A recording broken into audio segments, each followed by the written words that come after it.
Chers amis téléspectateurs de Delta Santé, nous vous saluons au nom du Seigneur Jésus-Christ. Soyez bénis au nom du Seigneur. Je suis Bakoya Yas, des messages des derniers temps.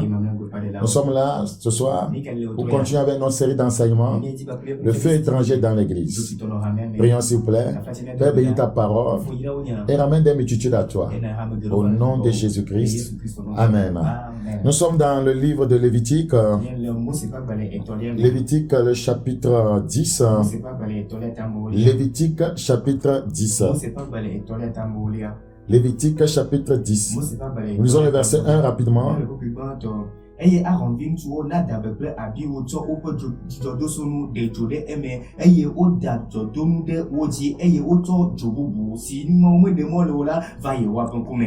Les fils d'Aaron, Nadab et Abihu prirent chacun un brasier, ils mirent du feu et posèrent du parfum dessus. Ils apportèrent devant l'Éternel du feu étranger, ce qui ne leur avait point ordonné. Alors le feu sortit de devant l'Éternel et les consuma. Ils moururent devant l'Éternel. Nous avons expliqué de loin en large ce que c'est que le feu de Dieu.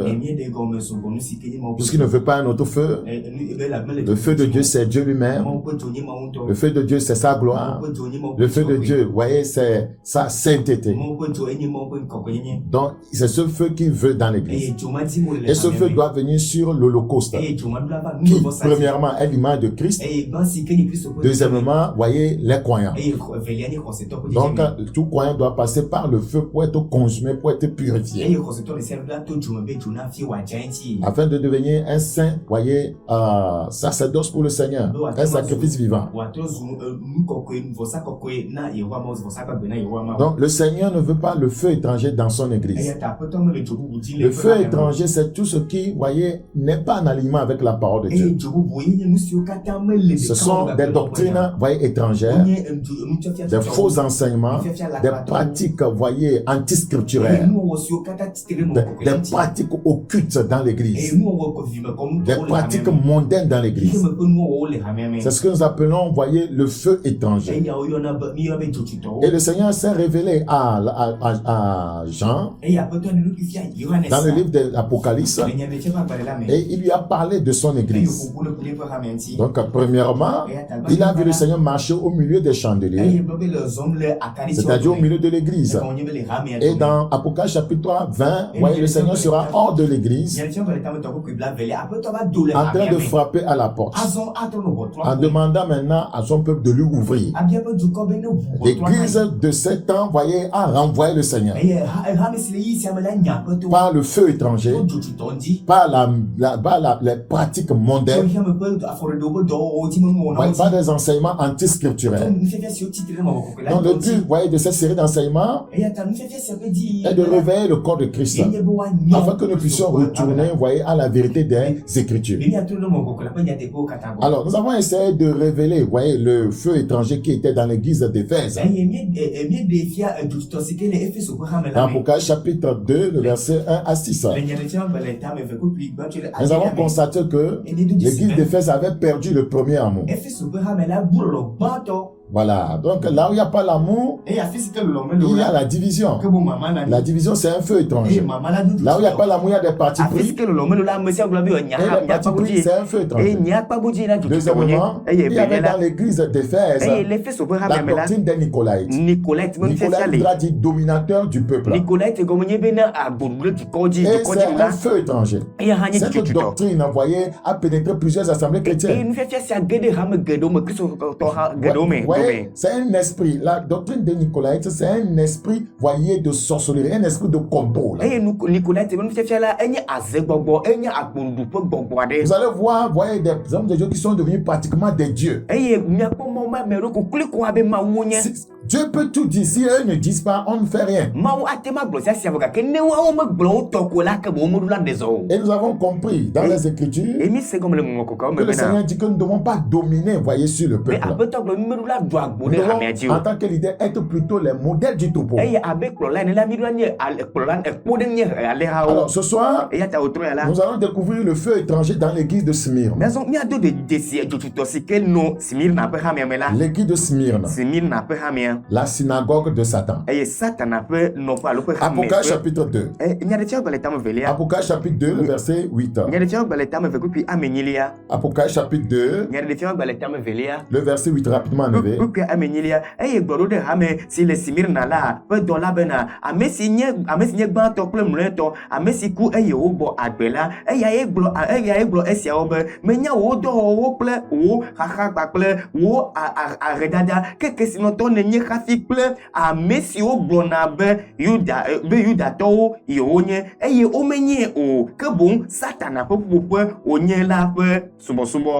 Écrit à l'un de l'église de Smyrne, voici ce que dit le premier et le dernier, celui qui était mort et qui est revenu à la vie. Je connais ta tribulation et ta pauvreté, bien que tu sois riche, et la calomnie de la part de ceux qui se disent juifs et ne le sont pas, mais qui sont une synagogue de Satan. Dans cette assemblée de Smyrne, la Bible dit qu'il y avait une synagogue de Satan. Dans cette assemblée de Smyrne, les véritables enfants de Dieu étaient persécutés. Les véritables enfants de Dieu étaient combattus. Donc, regardez Apocalypse chapitre 2 toujours. Le verset 9. Je connais ta tribulation. Tribulation. Ta tribulation. Les véritables enfants de Dieu étaient persécutés. Il dit, ouais, et ta pauvreté. Et les calomnies de la part de ceux qui se disent juifs. C'est une église qui était calomniée. Mais qui ne le sont pas. C'est-à-dire dans cette église, il y avait de vrais enfants de Dieu et il y en avait ceux qui ne l'étaient pas. Nous avons les mêmes choses aujourd'hui dans le corps de Christ. Il y a des gens qui font partie même des clubs de pasteurs, mais ils ne sont pas de Dieu. Ils sont des occultistes. Ils font partie des fédérations même de pasteurs.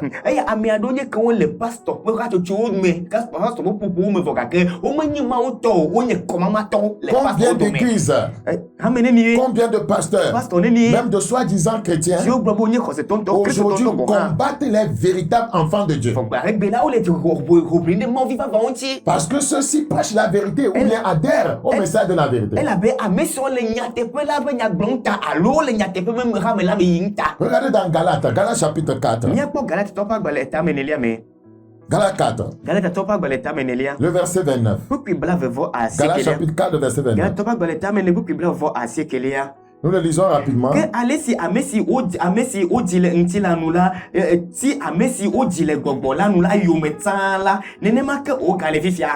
de même qu'alors, celui qui était né selon la chair persécutait celui qui était né selon l'esprit.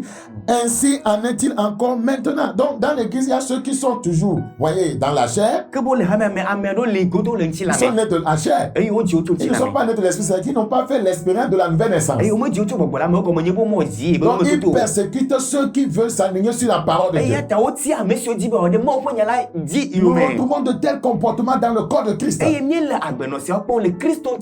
allez voir même un serviteur de Dieu qui combat un autre serviteur de Dieu.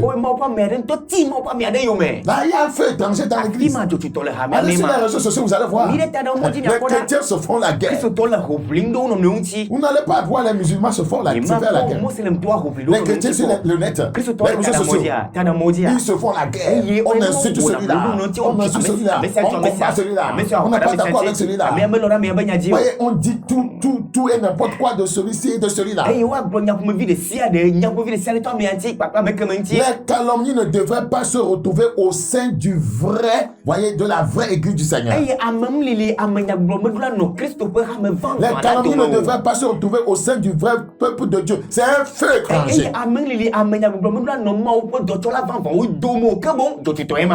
C'est un feu étranger. Regardez Ephésiens 4.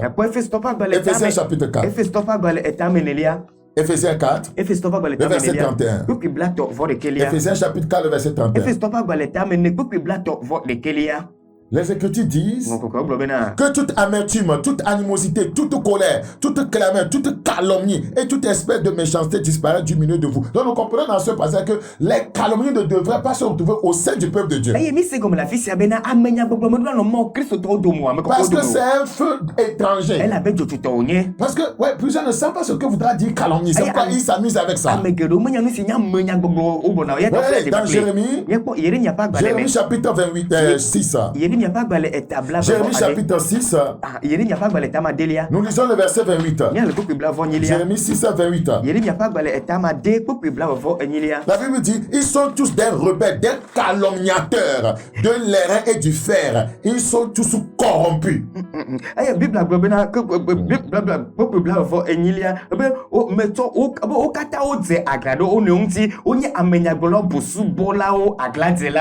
Ils sont tous des rebelles, des calomniateurs. Et le Seigneur les considère comme de l'airain et du fer. Ils sont rouillés. Ils sont tous corrompus. Vous êtes dans la calomnie, vous êtes rouillés. Une église qui calomnie les autres, voyez, est rouillée. Elle est corrompue. Un chrétien qui calomnie les autres est corrompu.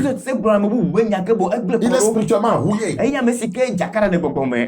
Des fois même, vous voyez, les serviteurs de Dieu que nous sommes, on ne prêche pas, on calomnie. On dit on calomnie. C'est comme Dieu, on lit seulement un seul verset biblique, un passage biblique, le reste on calomnie. Enseigne la parole.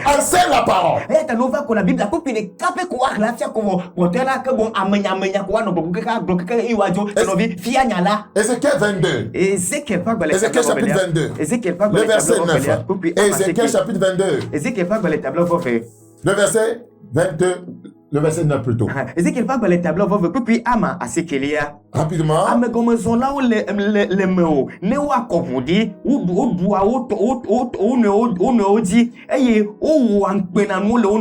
Il y a chez toi des calomniateurs pour répandre le sang chez toi. L'on mange sur les montagnes, on commet le crime dans ton sein. Là où il y a les calomniateurs, voyez, il y a, la sorcellerie. C'est par rapport à ces calomnies que le Seigneur parle de synagogue de Satan. Parce que la signification, voyez, de diabolos en grec est diable.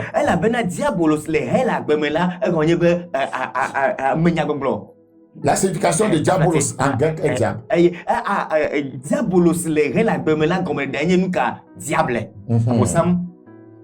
Praise the living God. Diabolos, c'est en grec. En français, c'est diable. Mais diabolos veut dire quoi? Diabolos veut dire pompe à la calomnie. Diabolos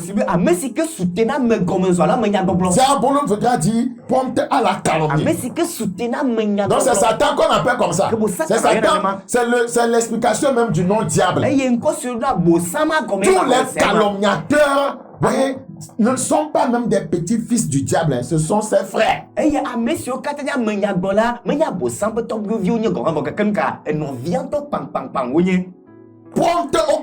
Prompte à la calomnie, accusant faussement. C'est ça, calomniateur. Accusant faussement.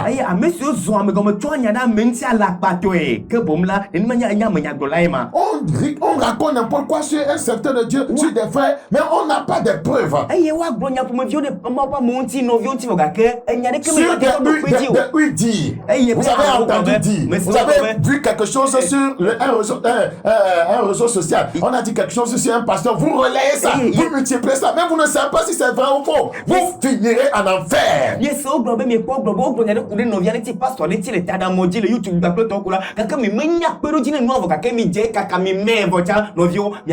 Ce feu étranger est en train de ravager le corps de Christ, surtout, voyez sur les réseaux sociaux. Tout calomniateur doit savoir que son véritable nom, c'est Diabolos. La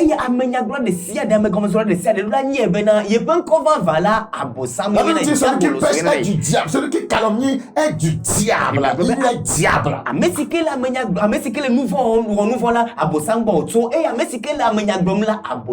Donc ce feu étranger était dans l'église de Smyrne.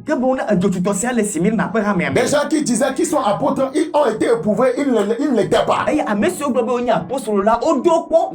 C'est un peu étranger que de prendre un titre, voyez, un titre biblique, alors que tu n'as pas été appelé pour être ce que tu dis que tu es.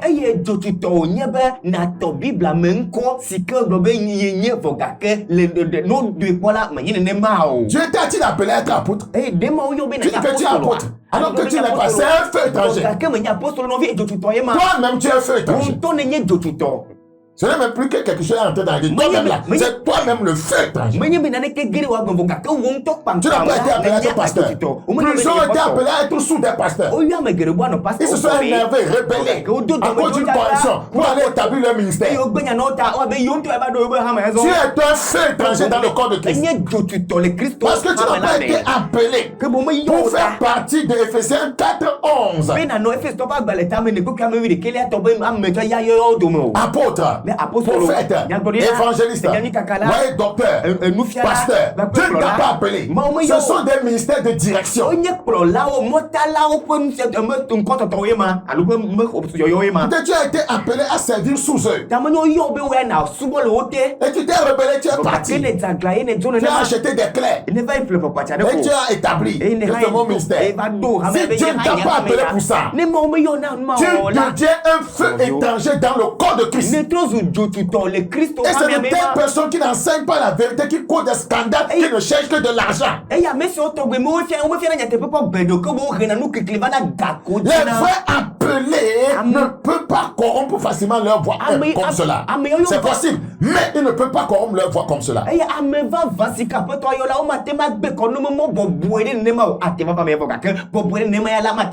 Je prie Dieu qu'il nous vienne en aide afin que nous puissions démanteler ces synagogues du diable. Toi maintenant, l'église de Pergame, ici là, nous ne pouvons pas terminer aujourd'hui. Ça va nous prendre la prochaine séance aussi. C'est ici que Satan est assis. C'est ici que Lucifer, voyez, a pris résidence. C'est son hôtel là. L'église de Pergame ou la doctrine de Balaam. Ça là, c'est le vrai feu étranger. L'église de Pergame, la doctrine de Balaam et la doctrine de Nicolaïte. Il y avait encore doctrine de Nicolaïte qu'on a vu dans l'église d'Éphèse. On a retrouvé ça encore dans l'église de Pergame, en plus de la doctrine de Balaam.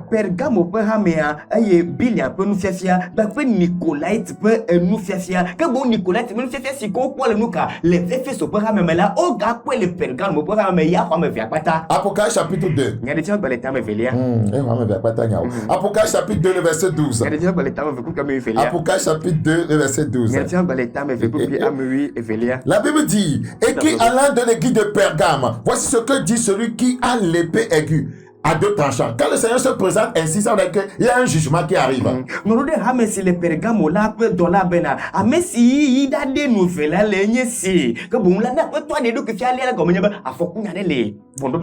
Je sais où tu demeures. Je sais que là est le trône de Satan. Écoutez, là où il y a la doctrine de Balaam et de Nicolaïte là, c'est la résidence privée de Satan. Il y a des églises comme ça. Ils sont la résidence privée du diable. Je sais où tu demeures. Je sais que là est le trône de Satan. Tu retiens mon nom. Et tu n'as pas renié ma foi. Même au jour d'Antipas, mon témoin fidèle, qui a été mis à mort chez vous là où Satan a sa demeure. Ebe eye ne le nye nkome de asisi eye mesenu le di edinye koselanti o nkeke si o me que ou Antipa si nye daselila. Mais j'ai quelque chose contre toi, Église. Dieu a quelque chose contre toi. C'est que tu as l'allégeance attachée à la doctrine de Balaam. Qui enseignait à Balak à mettre une pierre d'achoppement devant les fils d'Israël pour qu'ils mangeaient des viandes sacrifiées aux idoles et qu'ils se livrassent à l'impudicité.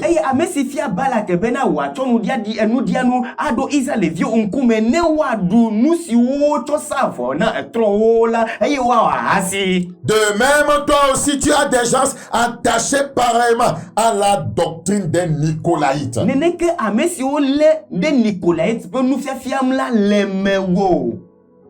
Écoutez bien. Dans 1 Timothée 4.1, 1 Timothée 4.1, 1 Timothée 4.1, la Bible dit, mais l'Esprit dit expressement que dans les derniers temps, quelques-uns abandonneront la foi pour s'attacher à des esprits séducteurs et à des doctrines de démons. Pour s'attacher.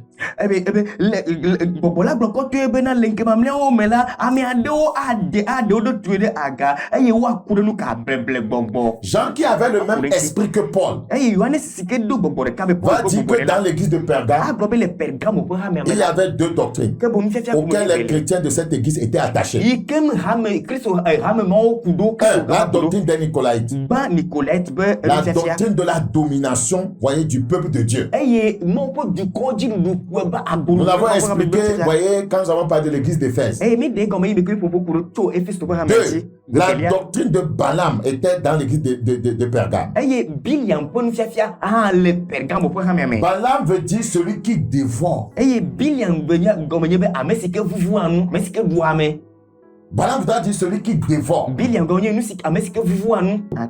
Corinthiens chapitre 11. 2 Corinthiens 11, 20. Allons-y. Si quelqu'un vous a servi, si quelqu'un vous dévore, c'est ça la doctrine de Balaam. Dévorer le peuple de Dieu. La doctrine de Nicolaïte a servi le peuple. Si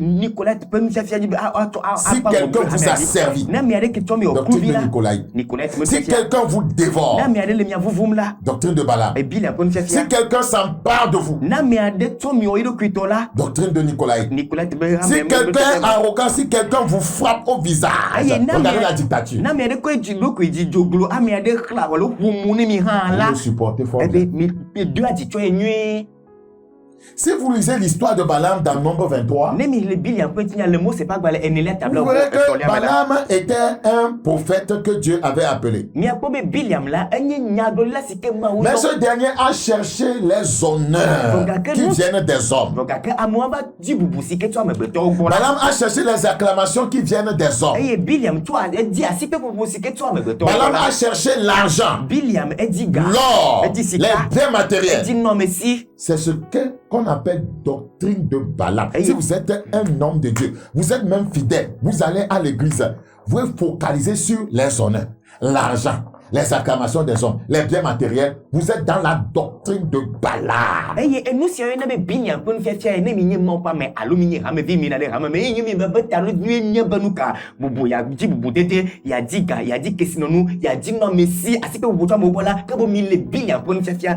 C'est ça la doctrine de Balaam. Et c'est ce que l'église d'aujourd'hui est en train de devenir.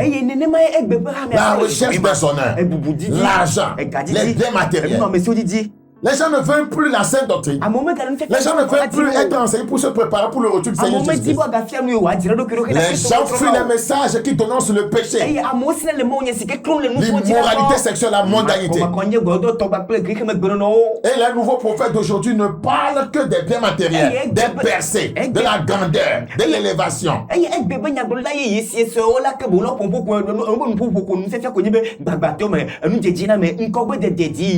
Balaam a vendu ses talents spirituels pour servir Balak.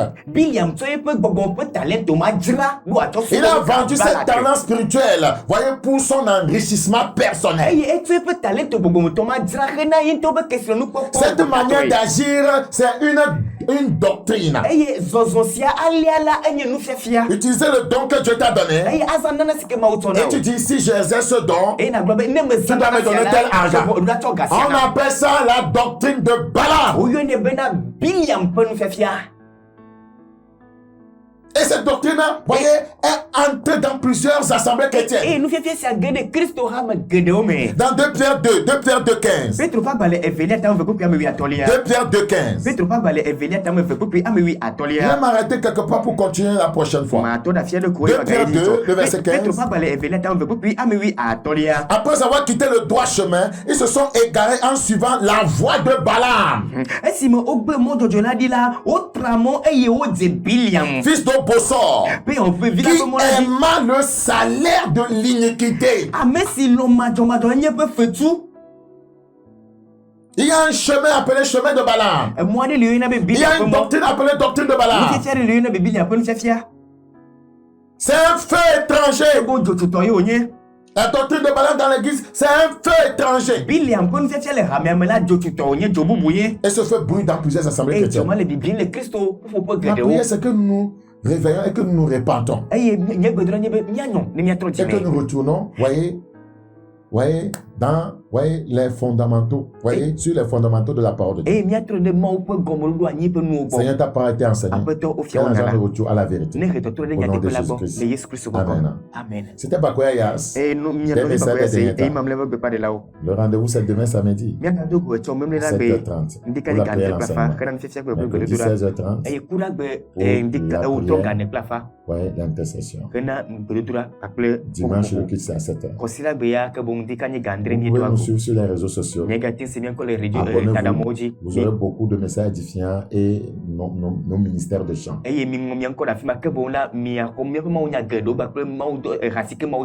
Tapez messages des derniers temps Néo. Suivez-moi chaque lundi sur la radio Zion 80 combien 94.3. Et Jura mi c'est que les radios Zionti ndikanye garder les radios Zionti placé que vos ne toto desi eto Que Dieu vous bénisse. que vous mon ami. À la prochaine. Nyagato kunicho.